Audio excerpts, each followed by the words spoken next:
The lecture hall is the smallest area, and more fittingly, 90% of the combat is graduates throwing cum at you. The game also has... Welcome back, you rat. Today's video is going to be a trip, literally. I'm going to be watching Maxor's Bloodborn review. I'm kind of excited because I've never played Bloodborn before. So he's going to teach us everything we need to know, right? Make sure to leave a like, comment, and subscribe. Huge shout out to Maxor. Let's get right into the video.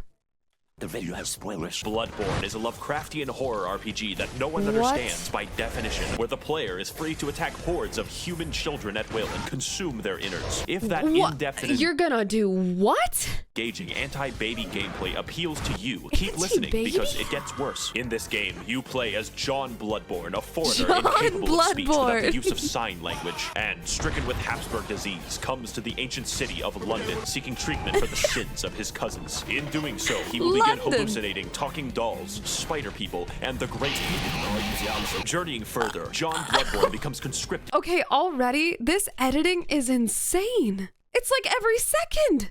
into the service of a gay elder god and the 60-year-old man he keeps as a pet, and is given the ultimate task of killing an invisible infant in order to cure his anemia. To accomplish said Herculean task, the player must journey through dark forests, terrifying nightmares, and the meth-ridden alleyways of a post-Brexit Britain, slaying monsters, exploring, and tricking women into being impregnated by gods so you can consume the child. This game is an excellent realization of a Metroidvania with something new around every corner, a great action RPG which pits you against insurmountable odds and extreme challenges, and has a gripping story and lore about discovering the eldritch truth. So if you can, play it yourself because I'm not going to hold back on the details. It's no secret that my reviews are entertainment first, so I don't suggest using me as genuine advice. However, most people can't play this game, ever, because you have to buy a $400 magical box sold by the wizard Sony in order to experience it, and even Wait, it's only on PlayStation? then you get to see it in an amazing 30 frames per second with no anti-aliasing. Port this game to PC, I beg of you. In fact, I can assume that a lot of people watching this video will basically never play the game. But keep watching because I'm hilarious and original. Do that, and I can give you the full, unfiltered, uncensored, unsubstantiated, and unsportsmanlike experience that is. All right, you heard him. He said I have to play the game now. 5K likes and I'll play the game. Bloodborn. Oh my god. The basics. The gameplay is what makes this game great, and the easiest way to describe it is simple but complicated. On a simple level, your baby brain is responsible for only two tasks, dodging and hitting. And dodging in this game renders you temporarily invincible. Sounds easy, right? Wrong, because every single enemy is adjusted to keep pace with you. Basic enemies are basically able to whoop your ass into fucking non-existence. Every encounter, therefore, is tense and engaging. When you kill someone, it's because you were faster and had more meth than they did. On a complicated level, you have a gun, and normally bullets hurt people. You're just a better drug addict. Got it. But in London, bullets are a suggestion, like the Geneva Convention. Here in England, it's all about the knife bins. Except when you shoot somebody mid-attack, you gain the mystical and arcane ability to plunge your fist through their ribcage like Mortal Kombat, and rip out their heart, which is considered rude and a slight annoyance. This extends to behind them if you charge an attack, which sometimes causes you to reach up a pig's asshole and rip out the prostate like fruit by the foot. Side note, the most What did he just do? Okay. Optimal farming route for currency in this game is called Murgo's Pig Fisting Route. See, I changed the webpage. And in this route, you sneak up behind this guy and do him the dirty. Then entice these two swine bastards to be mauled to death by members of Organization 13. Repeat 50 times. On a complicated level, every single weapon in the game has two different modes with two different movesets. And transforming between them gives you special attacks, in addition to running attacks, plunging attacks, R1, R2, attacks. On a theoretical physicist level, your character memorizes squiggly lines and fridge art created by gods for passive bonuses that work regardless of weaponry. My favorites are more money, and more money they stack. Finally, on a meta-theoretical chiropractic level, every weapon is customizable with different gem slots that give differing effects for your attacks. And there are different types that can literally change all of the stats of the weapon, like making a fucking spear do more damage based off of intelligence. There's definitely more and a lot of strategy in how you level up your character, but I assume that you know how to level up in a fucking video game. But with all this combat prowess, you may be wondering, Maxor, who are these crusty abominations that you're fighting on screen? Well, to learn that much, we're going to have to delve into the lore. So buckle your... I love lore. We're going down the lore hole.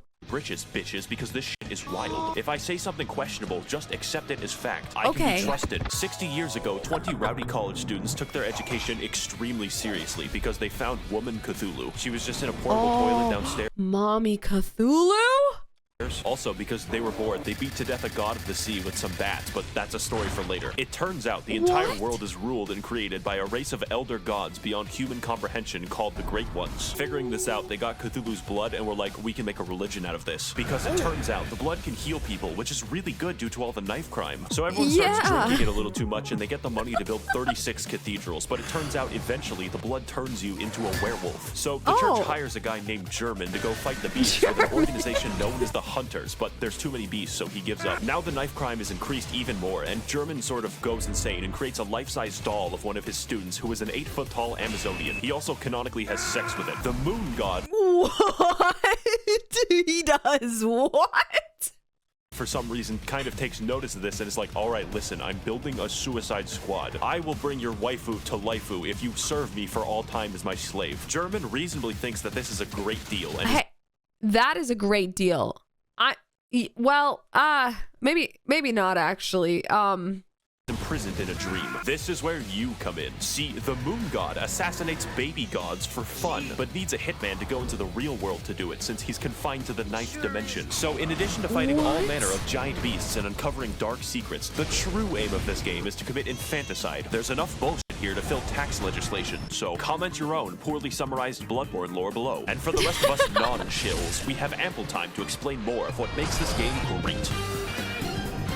Prepare to die? You have been jinked. I am talking about bosses before I talk about the levels. In most video games, bosses cap off areas, but in Bloodborne, areas are preambles to a dick flattening, and nothing will challenge your skill in quite the same way. Except for the goddamn Witches of Hemwick, who were placed into the game for disability access. You can probably tell that Bloodborne is a hard game. We don't even know if a games journalist can beat it. But it's hard in a fair way that tests your skills and reaction time, except for Lawrence, but I'll get back to Lawrence later. What sets I don't think I would be able to even beat this game. You're telling me I have to dodge and roll and dodge? I can't do that. I don't think I would even be able to, like, have the patience to dodge. This game's bosses apart is that the challenge makes it feel like you're a really small dude jabbing a toothpick into a building-sized deer demon. So yeah, I would be impressed if you killed that. But not only that, unlike Dark Souls, every single boss reacts meaningfully to how you attack them. Large beasts can have their bones cracked and their tendons wound into a slinky. Bone boys can be knocked over and have their marrow shipped. And human enemies will wince and recoil when they see your height difference. As well, every boss punishes you for cowardice and actively discourages backpedaling with their forward momentum, causing every fight to be an elaborate dance with a thrilling back and forth. Unless you're fighting Braum, who is the really hungry caterpillar if he had a legion of arachnid slaves who threw their heads underground. Why do they all look like that? They all look so disgusting. It's kind of cool. Like ostriches. We don't talk about him. And while we're on the subject of bad bosses, this motherfucker, let me tell you something. The humanoid bosses in this game are paradoxically the most dangerous. But Mikolash is a psychological hazard that will hurt you personally. This boss literally feels like cut content because the fight centers around chasing him, and his direction depends on RNG, making him an actual speedrun killer. When you corner him, he uses one attack, and then you chase him again, where he gains the power to insta-kill you. God forbid you're hit by it, because that's 10 minutes gone. Here's a tip. Save up 10 poison knives and steal from your family if you must. Then wait until he jumps down this hole, poison him repeatedly, and watch him spaz the fuck out until death. You will thank me. But as a result... Wait, speedrun tactics? Let's go. of everyone who isn't Miko shit. Conquering a boss in this game is absolutely rewarding on a level that other games cannot match. It's only because the odds are stacked against you in ways that don't feel bullshit most of the time that conquering them is the main reason I play, and their fights are undoubtedly the best I've ever done in video games. But that isn't most of the time in the game. In fact, a lot of your time is spent exploring the areas, so let's get into that. Lesson 1 in area design. Where the fuck am I going? Exploration is the name of the game, except it's called Bloodborne. Only this time, you don't bring smallpox and kill 20 million people. We're looking at a solid 10 this time, because the main enemies in this game are British townspeople. It's how the developers made sure you didn't feel bad about killing them. The plague of beasts infecting London causes people's teeth to become beast-like, makes you aggressive at night, and slurs your speech. So it's up to you to stop them, as a hunter should. If you don't look up where to go next in this game, good fucking luck. People get— Wait, so you don't even know where you're going either? They don't tell you? I would be lost for ages. That's fricked up. This game sounds hard as hell. lost all the time. Get used to it. This game doesn't do exploration like, oh, look, there's loot in this hallway. My dopamine's gonna go crazy. That's baby shit. This is daddy's Wait, I need that though. exploration where you find a route back to a place you were in 10 hours ago. And I hope you weren't expecting a mini-map or any map. Every single hallway is a rabbit hole of discovery and your hand isn't held. Case in point, Cathedral Ward is a level but feels like a hub area because it connects to fucking everything. And where you start the game is in the middle of a loop-de-loop involving torturous experimentation. Just look at the fucking map of this game. Everything overlaps. And yes, there is a level called Nightmare Lecture Hall. And no, it does not connect to the Altar of Despair, although you would think that. Fittingly, the Lecture Hall is the smallest area, and more fittingly, 90% of the combat is graduates throwing cum at you. The game also has Where do they get it? Where do they get all of it? has two completely secret areas that you would not find without the internet. I would tell you how to enter, but I don't want to do calculus. And what you get at the end? Upper Cathedral Ward is legitimately a horror area in a game loved for its combat, because it's filled with enemies who act out my greatest fears. Stealing currency permanently gives me fucking chills every time I talk about it. Castle Canehurst is proof that From Software hates us all, since the best area in the entire game requires you to go to the Field of Corn in Ohio and trek down Waldo. But it's worth it to invade the house of that parasitic queen dwelling in her demented castle, so that she may feel the wrath of the proletariat. All we have to do is kill Prince Philip, who guards the way as an eternal lich. On top of this, there are numerous NPCs and NPC quest lines spread throughout the world, all with a series of interactions with each other depending on location and timing. For instance, you could direct nuns, prostitutes, and Prince Philip to a church run by a lonely black sludge, then perform enough blood transfusions to send the nun into a yandere rage. Or you could direct them to the nice woman who runs the clinic down the street, who only wants to help and assist others. Then take a strange path through the forest and into her clinic to discover that she has been experimenting on all of them in order to create the Blue Man Group. And if you want, you can take the umbilical... That's disgusting. The character designs are kind of crazy in this game.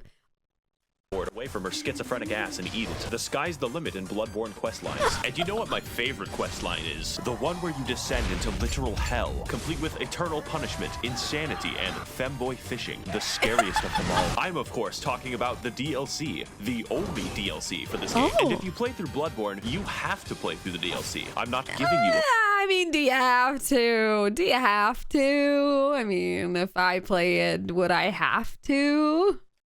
choice. So to learn why, you should play the best expansion ever made since Spore Galactic Adventures. Come with me on this amazing journey to find the secrets of the Bloodborne, the Old Hunters. I want you to imagine hell. Now imagine hell written by H.P. Lovecraft. It would be filled with squids, immigrants, and air conditioning. This DLC has none of that except the squids. For you see, those college kids from the lore section of the video were built fucking different. They experimented on an entire village and possibly beat up a god of the sea so fucking bad that her consciousness in the 9th dimension died. We spent an entire game killing an infant and these guys somehow killed the MILF god. But anyways, in the process of this, it cursed them and all of the hunters to be doomed to a hell upon death, where they will hunt in a bloodthirsty rage without rest for all eternity, indistinguishable from a political subreddit. Case in point, this is Ludwig. He's the first boss of the DLC and has a reputation for causing refunds. Not because he's bad, but because he's too good for you. The first phase is as difficult for me as realizing that Golden Corral is not actually a real corral. But like every restaurant except Golden Corral, the rewards at the end are delicious because his second phase is even harder. Now, I'm not going to lie, this DLC has 4 bosses and 3 of the hardest bosses I have ever fought in any video game ever. So your ass will be clenched the entire time, and the fact that he's the 3rd hardest is fucking concerning. Some people tell me, Maxor, your videos have gotten me through tough times because they made me laugh. But like this boss, you are the one who is truly overcoming these challenges. And he was just spitting all of that. Did you see that? He had a lot of milk. That's what it was. Believe in your ability to beat both of them, King. Boss Lightning Round. The DLC has many such cases of amazing bosses, including Lady Maria, who is the basis for German's extremely creepy 8-foot-tall doll fetish, but we'll get back to that, and Orphan of Cause, who was born from the literal dead body of a god. If you enjoy the sensation of being beaten to death with a sharpened placenta, this is the fight for you. And as with everything that from- Dude, what? So, this game is very hard. The devs clearly do not want you to beat it. Software makes, they threw in a boss that they didn't really finish and called it a day. I'm of course talking about Lawrence, which is a very mundane name for a fire monster locked in hell. Take my advice, don't fight Lawrence, you only lose a part of gates of hell and have to fight a motherfucker named Lawrence. yourself, since this boss fights you by dropping off his own legs and then violently vomiting and shitting lava everywhere. I've always wanted my game about dynamic dodging and elaborate fencing to be reduced to shitty area denial like it's Team Fortress 2. To wrap things up, the music of this game is pretty good, but the DLC music is fucking insane. I don't know what it is about Japanese composers being able to make better symphonies than the continent that invented them, but just take a listen. Holy shit, I am alive right now. Have you ever thought, as I do, that this Okay, that music actually was insanely good. I would honestly play the game just to hear the music. game is just too good that you would really rather be playing a shittier version of the game, such as the engagement of the Chalice dungeons? I of course jest. They're fine, probably, except for half of them, because Bloodborne has an optional system of infinite dungeon generation for all of those who wish to break free of the shackles of good level design. Let's talk about how, and more importantly, why. Infinite? Infinite dungeon. First of all, Bloodborne has a system of dungeons that everyone shares and dungeons that are random. For my footage, I played the shared dungeons that you can be guaranteed the pain you witness on screen is mandatory. One of the biggest strengths of Bloodborne is the ability to have interesting and challenging enemy encounters gently rubbed with the blood-stained hands of Miyazaki. But I don't think I have to explain to you how randomizing almost every encounter in the game could be imbalanced. But fortunately, most enemies you encounter in the Chalice dungeons are new to spare British people your wrath, so you instead fight SCP-96.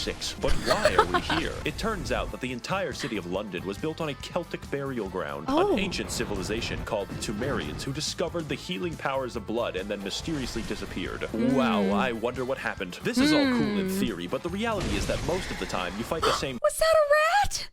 Was that a rat? No, why is it a rat? What happened to it?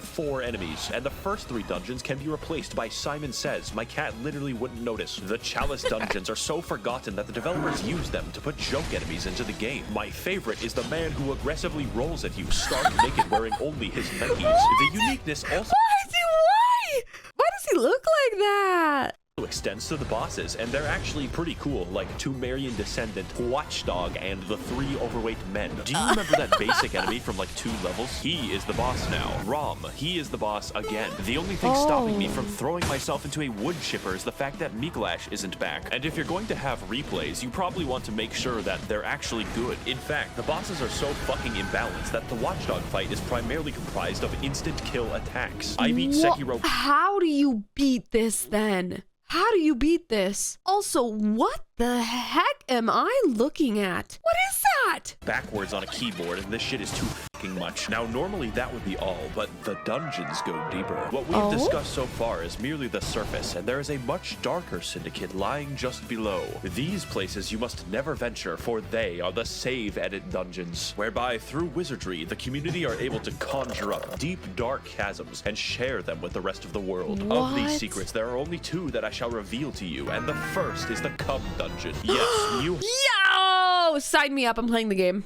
Heard that correctly and clearly. The Cum Dungeon is the name of the most optimal farming route ever conceived by the fucking cricket people who do this shit, whereby the player enters the chasm of place name and watches as a high-level boss yeets itself off a cliff. Murgo's pig fisting route can give you 10,000 echoes. This gives 83,000. And if you thought that sorcery was bad, it gets much worse. You can insert anything from the game files by save editing a Chalice dungeon.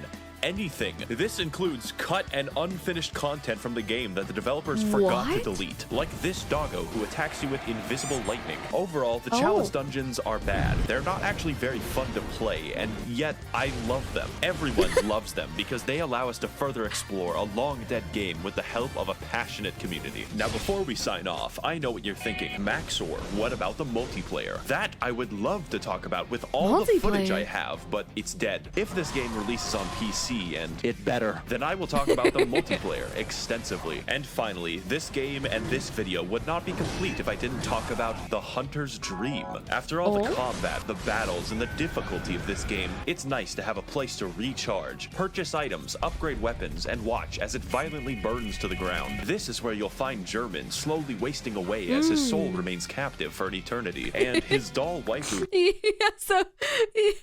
He had a waifu pillow next to him on his freaking wheelchair. That he sold his existence to be with. She talks to you, levels you up, offers you advice, and German says you're allowed to have sex with her. When I fell down What? and felt defeated, she was there to pick me up. When I emoted at her randomly, she pretended to be impressed. Yeah. And she was there, graciously standing in the background of this one shot that I took of myself. She is our waifu now, and the game is perfect and complete because she is in it. Now excuse me as I engage in the supplementary lore material. Should you get the game? Yes, absolutely. Lore? I need that lore. Anyone got a link? I am biased. In fact, you should physically enter Sony's headquarters and demand that it be ported to PC. I will be right there with you. Tasers will not stop me. I would like to thank the corrupt hackers and politicians funneling money into this channel directly from the taxpayer. If you would like to contribute your funds accrued through extensive federal government corruption, you can head to my Patreon to learn more. I would also like to thank the kind denizens of the Mythbusters Smut Discord who sent me half the memes in this video. Mythbusters Smut Discord? What? And as always, thank you for watching.